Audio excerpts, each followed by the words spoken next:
Bismillahirrahmanirrahim. Assalamualaikum warahmatullahi wabarakatuh. Alhamdulillahi rabbil alamin. Wa ashhadu an la ilaha illallah wahdahu la syarika lah.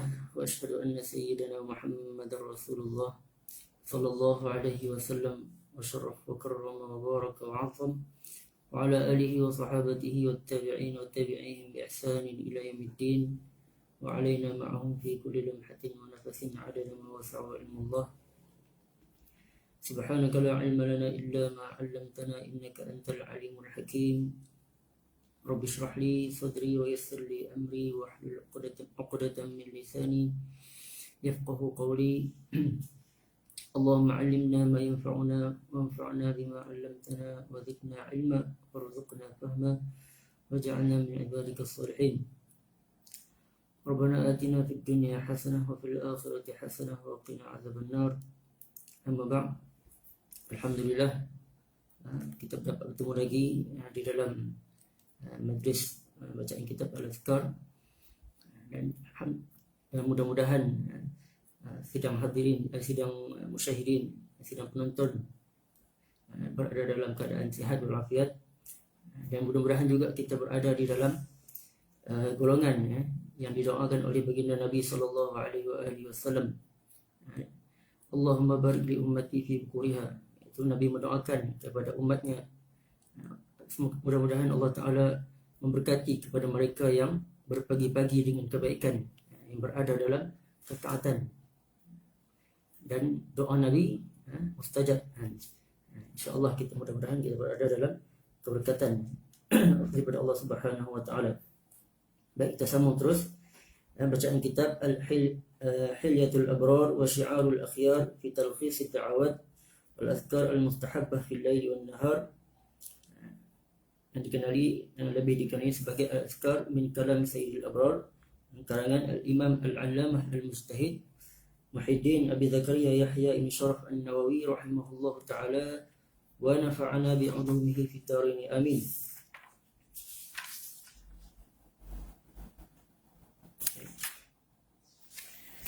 Alhamdulillah, hari ini pada tajuk faslun fi mawadhi'i dzikri, itu pada tempat-tempat zikir. Qala al-Imam An-Nawawi rahimahullah ta'ala wa nafa'ana bi'ulumi fid dharain wa yanbaghi an yakuna al-mawdi' alladhi yadhkuru fihi khaliyan nadhifan فإنه أعظم في احترام الذكر والمذكور، ولهذا مدح الذكر في المساجد والمواضع الشريفة. وجاء عن الإمام الجليل أبي ميسرة رضي الله عنه قال: لا يذكر الله تعالى إلا في مكان طيب. Imam Nawawi, وينبغي أن يكون الموضع, maka seyogianya lah, sewajarnya lah tempat yang mana dibacakan zikir padanya, yazkuru fihi khaliyan nadhifan, berada dalam keadaan khaliyan, ini sunyi ataupun sepi ataupun kosong daripada segala gangguan secara nyata ataupun zahir ataupun yang tersembunyi. Ini segala hal yang mengganggu daripada kita khusyuk daripada berzikir kepada Allah. Nazifan, dan juga berada dalam keadaan bersih, suci daripada segala najis, segala kekotoran. Fa innahu a'zamu fi ihtirami dzikri wal mazkur, karena dengan itu dengan perkara yang sepi ataupun sunyi daripada gangguan dan bersih dari kekotoran, sangat besar dalam memberi ihtiram zikri wal mazkur, dalam memberi penghormatan kepada zikir itu sendiri, dan juga mazkur. Mazkur ni siapa? Allah Subhanahu wa ta'ala. Walihadza mudiha dzikru fil masajid wal mawadhi' asy-syarifah, maka dengan sebab itu dipuji bagi mereka yang berzikir di masjid, dan juga wal mawadhi' asy-syarifah, tempat-tempat yang mulia, tempat-tempat yang dikenali, sebagai tempat yang ada barakah dia. Dengan sebab itu seharusnya lah bagi tempat orang berzikir itu dia perlu bebas atau tak perlu dengan banyak gangguan lah, perhiasan yang mengganggu dia daripada berzikir kepada Allah Subhanahu wa taala. Wa jaa 'an al-Imam Al-Jalil Abi Maisarah radhiyallahu anhu, daripada Al-Imam Al-Jalil Abi Maisarah radhiyallahu anhu berkata, la yuzkarullah ta'ala illa fi makan tayyib. Tidak sewajarnya lah berzikir pada Allah Taala kecuali pada tempat yang baik-baik, supaya kita mendapat ketenangan dan tidak terganggu, dan hatinya sentiasa tenang, fokus dalam berzikir kepada Allah Subhanahu wa taala. Wa yanbaghi aidan an yakuna famuhu nadhifan, dan juga sewajarnya lah bagi orang yang berzikir itu hendaklah sentiasa mulutnya dalam keadaan bersih, iaitu bersih daripada najis, sama ada najis hakikat ataupun najis hukmi, iaitu najis yang berbentuk hukmi, iaitu seperti mana yang dilakukan oleh mulut, iaitu al-ghibah, yang mengumpat dan sebagainya.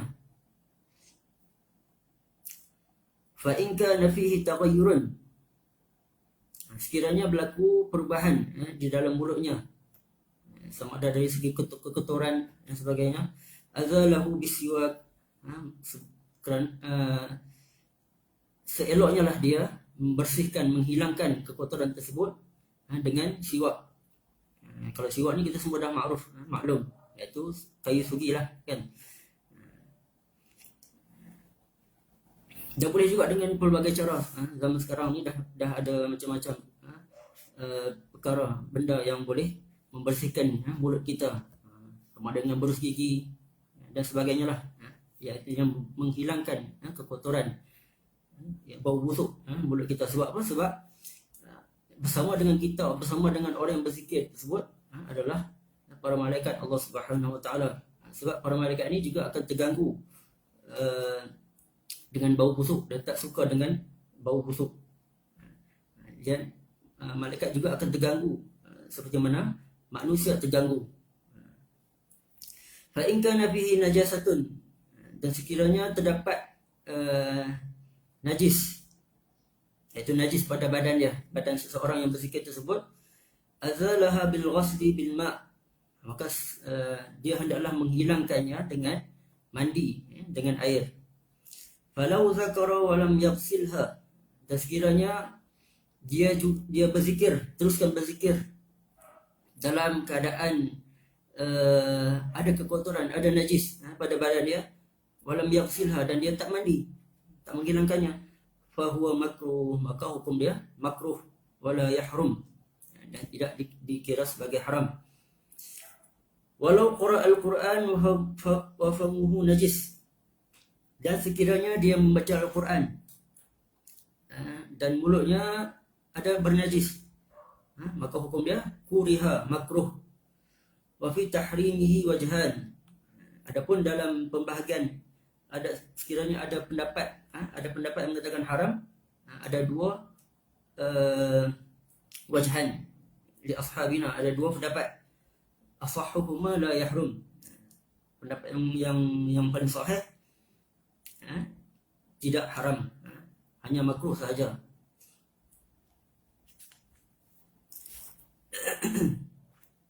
Contoh sekiranya yang mengatakan najis dalam mulut ni seperti air liur basi. Ada pendapat ulama mengatakan air liur basi ni adalah najis. Itu sekiranya air liur basi tersebut datang daripada perut, itu jelas-jelas najis. Dan sekiranya dari tekak ataupun daripada paru-paru, itu tak dikira sebagai najis, hanya dia suci dan makruh saja. Dan seeloknya kita membersihkan mulut dengan sebaik-baiknya sebelum berzikir kepada Allah Subhanahu wa taala. Kemudian faslun fil ahwal allati yukrahu fiha dzikr. Itu fasal berkenaan dengan keadaan-keadaan yang dimakruhkan kita berzikir padanya. Qala al-imam a'lam anna dzikra mahbubun fi jami'il ahwal illa fi ahwal warada asy-syar'u bi istisna'iha. Nadhkuru minha huna tarafan isyaratan ila ma siwahu mimma sayati fi abwabihi insyaallah taala. Kata Imam, ketahuilah anna zikra mahbubun. Sesungguhnya zikir ni sangat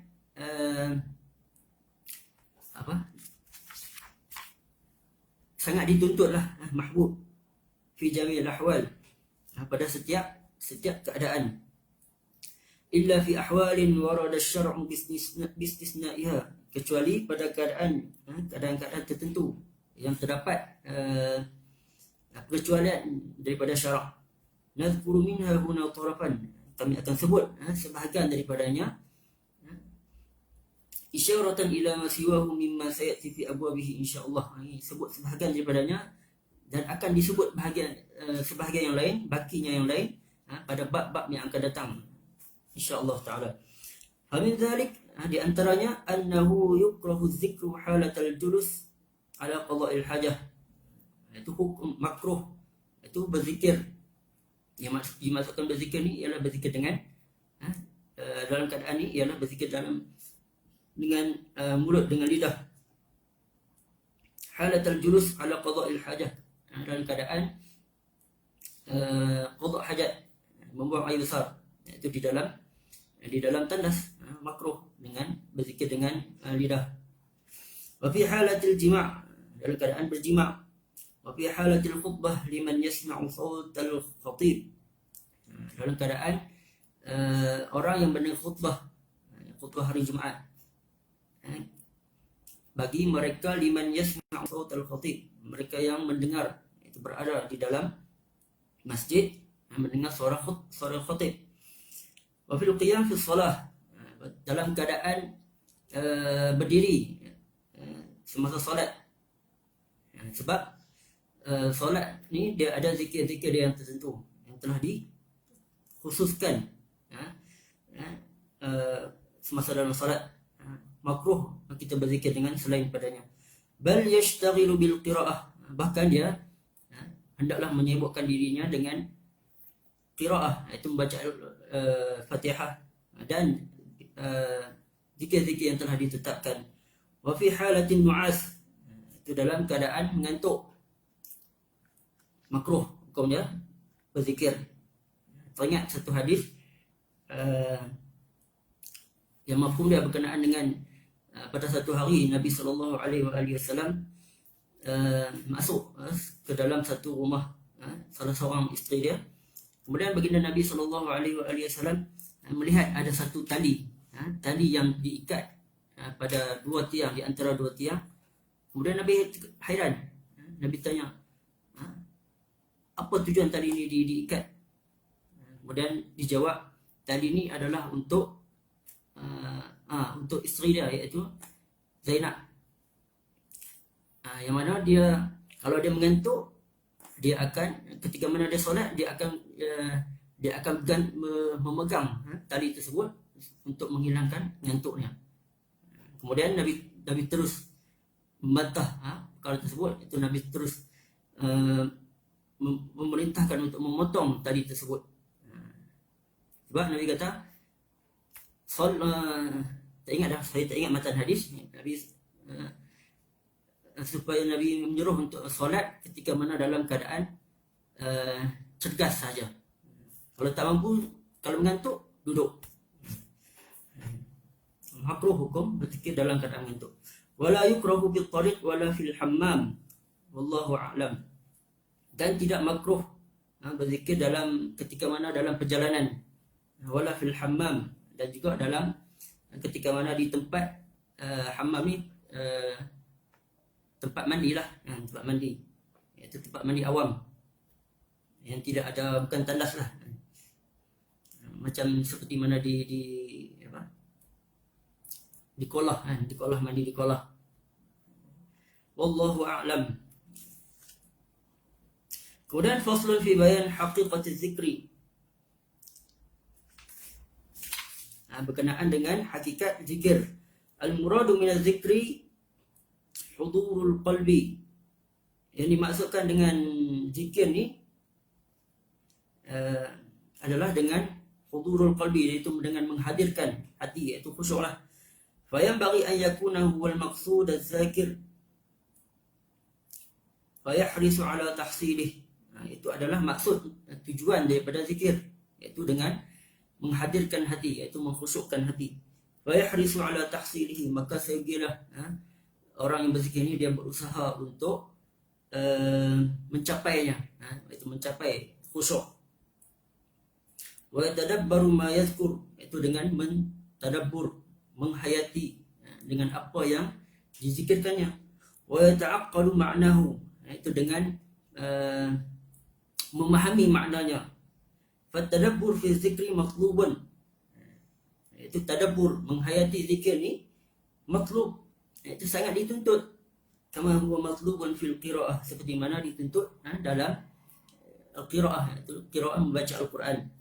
Lishtirakihi fil ma'na al-maqsud, disebabkan pengungsian maksud, iaitu kita mentadabbur, kita menghayati apa yang kita baca, apa yang kita zikir, apa yang kita ucapkan.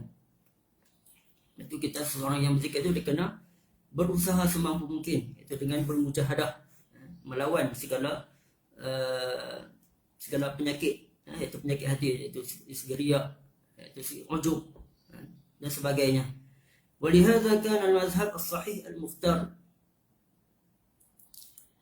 istihbab madd az-zakir qawluhu la ilaha illallah bima fihi min at-tadabbur. Maka dengan sebab itu ada satu pendapat yang sahih, yang terpilih, istihbab madd az-zakir, iaitu dituntut, disunatkan untuk madd az-zakir, iaitu memanjangkan orang yang berzikir ni. Orang yang berzikir ni dia disunatkan memanjangkan pada perkataan, pada kalimah la ilaha illallah. Itu la, itu panjang, dipanjangkan sikit, itu 2 rakaat ataupun lebih sikit. La ilaha illallah, itu disunatkan.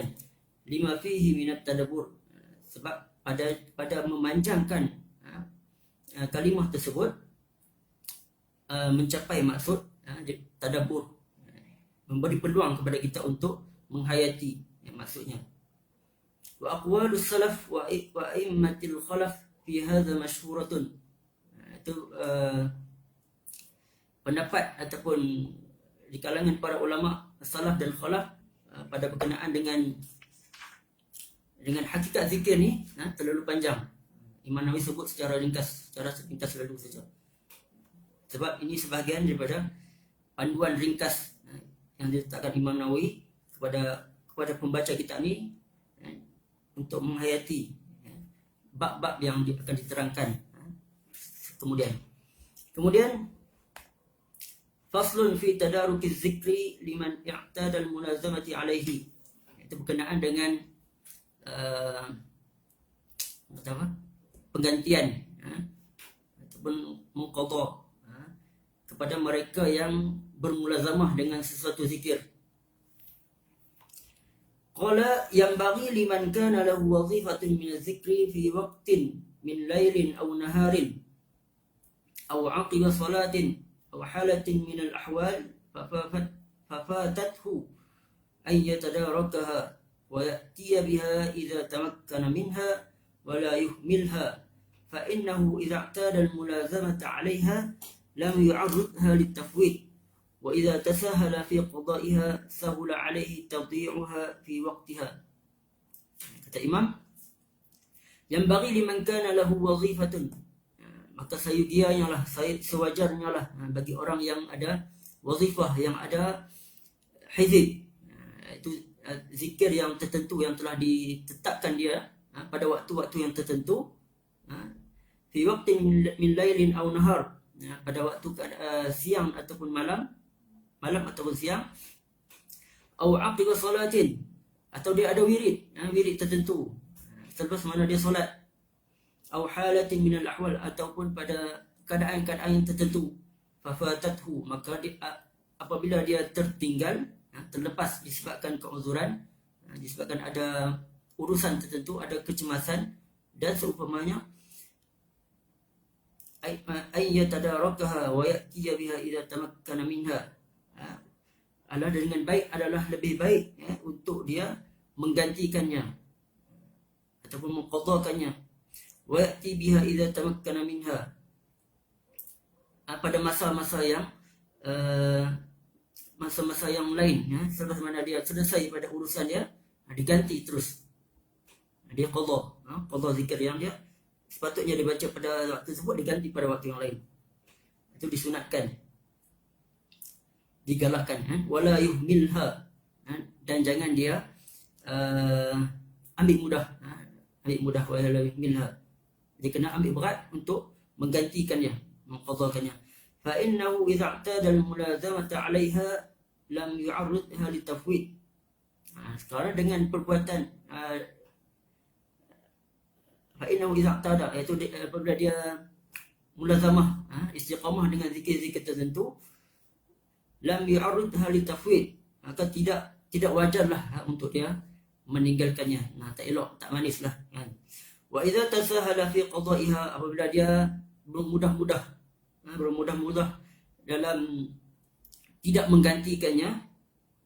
menggantikan zikir-zikir yang dia buat tu, sahula alaihi tadhi'uha fi waqtiha, maka di masa akan datang dia akan mudah juga untuk meninggalkan zikir yang dia lakukan. Contoh, kalau dia ada zikir, dia baca zikir selepas subuh, kemudian pada satu hari dia ada kecemasan, kemudian dia terpaksa tinggalkan zikir dia tersebut, maka seeloknya lah apabila dia selesai pada urusan, dia terus menggantikan zikirnya, dan jangan ditangguh-tangguhkan, jangan diabaikan, sebab untuk membiasakan diri dengan istiqamah. Wa qad sabata fi sahih Muslim an Umar ibn al-Khattab radhiyallahu anhu qala Rasulullah sallallahu alaihi wasallam, man nama an hizbihi aw an shay'in minhu faqara'ahu ma baina salati al-fajr wa salati adh-dhuhri kutiba lahu ka'anna qara'ahu min al-lail. Dan telah ada satu hadis dalam sahih Muslim daripada Sayyidina Umar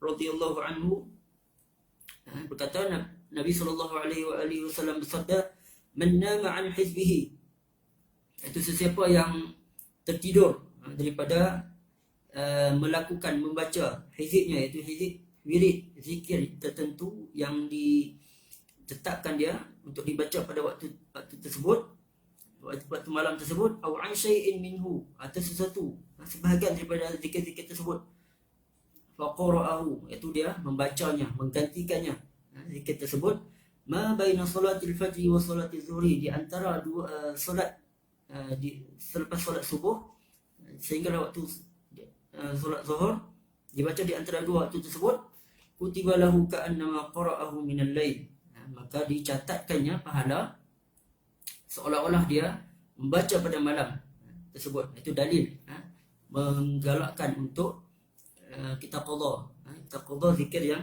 kita buat.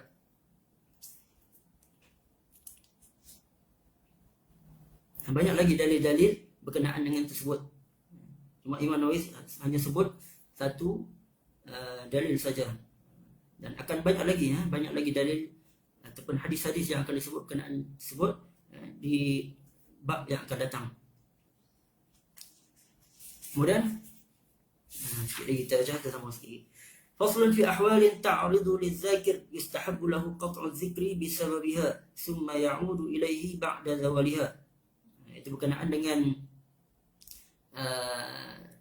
perkara yang menghalang, yang mana dituntut ataupun sunat untuk orang yang zikir ni dia menghentikan seketika zikir ya dengan sebab halangan tersebut, dan kemudian kembali menyambung zikirnya. Minha, di antaranya idza sullima alaihi radda salam summa ada ila zikri, ketika mana dia sibuk berzikir, kemudian ada orang bagi salam, maka dia wajib menghentikan zikir tersebut untuk menjawab salam. Summa ada ila zikri, sebab hukum menjawab salam ini adalah wajib, dan hukum memberi salam adalah sunat, dan hukum ini adalah sunat lebih afdal. Itu menjawab adalah wajib. Wa kadza idza 'atasa 'indahu 'atisun, dan apabila orang yang berada di dekat dengan dia bersin, dia hendaklah tashmitul 'atis. Itu sunat untuk dia menghentikan zikir dia seketika untuk tashmid. Tashmid ini maksudnya kita mengatakan yarhamukallah, itu dengan mendoakan kepada orang yang bersin, dengan syarat orang yang bersin tersebut mestilah mengucapkan alhamdulillah terlebih dahulu, barulah kita disunatkan untuk tasmitul 'atis, iaitu mendoakan orang yang bersin.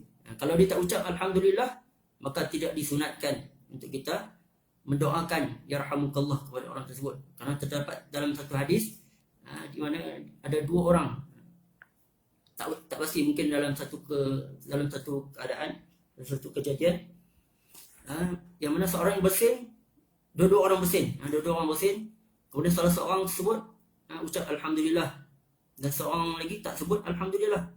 Maka Nabi mendengar orang yang mengucapkan alhamdulillah, Nabi mendoakan yarhamukallah, dan orang yang tak menyebut alhamdulillah, Nabi tak doakan yarhamukallah.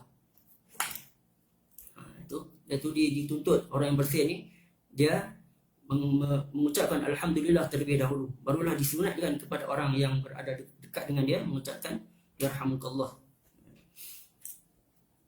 Syammatahu summa ara ila zikr, dia mentasmidkan, kemudian dia kembali kepada zikir, yang menyambung semula zikirnya. Wa kadza idza sami'a al-khatib, seperti juga ketika mana dia mendengar khutbah. Dengar khutbah ni adalah wajib, zikir adalah sunat. Seeloknya dia berhenti pada zikir mendengar khutbah. Wa kadza idza sami'a al-mu'adzin, begitu juga ketika mana dia mendengar surah azan, muadzin melonggarkan azan, maka dia dituntut untuk berhenti zikir seketika. Ajabahu fi kalimatil azan, itu menjawab kalimat-kalimat azan tersebut, wal iqamah, dan juga iqamah, summa ada ila zikr, dan kemudian sambung balik zikirnya. Wa kadza idza ra'a munkaran adzalahu, dan ketika mana dia melihat satu-satu kemungkaran, maka hendaklah dia berhenti untuk menghilangkan kemungkaran tersebut. Au ma'rufan, atau perkara yang ma'ruf, arsyada ilahi, au mustarsyidan ajabahu, ketika mana ada orang minta petunjuk, minta tunjuk jalan dan sebagainya, maka ajabahu, maka dia hendaklah menjawab, memberi petunjuk kepada orang tersebut. Summa ada ila zikr, kemudian dia sambung balik zikir dia. Wa kadza idza ghalabahu an-nu'as, begitu juga ketika mana dia terlalu sangat mengantuk. Au nahwuhu, atau seumpamanya, wa ma asbaha kullahu, atau seumpamanya yang boleh kita kiaskan. Itu disunatkan apabila ada halangan tertentu ketika mana zikir, ketika mana kita berzikir, disunatkan ataupun tak ada masalah untuk kita berhenti seketika, dan apabila selesai urusan tersebut terus sambung, jangan ditangguh-tangguh lagi. Wallahu ta'ala a'la wa alam. Baik. Kemudian faslun fi ishtirati talaffuz bi zikri hatta yu'taddu bihi.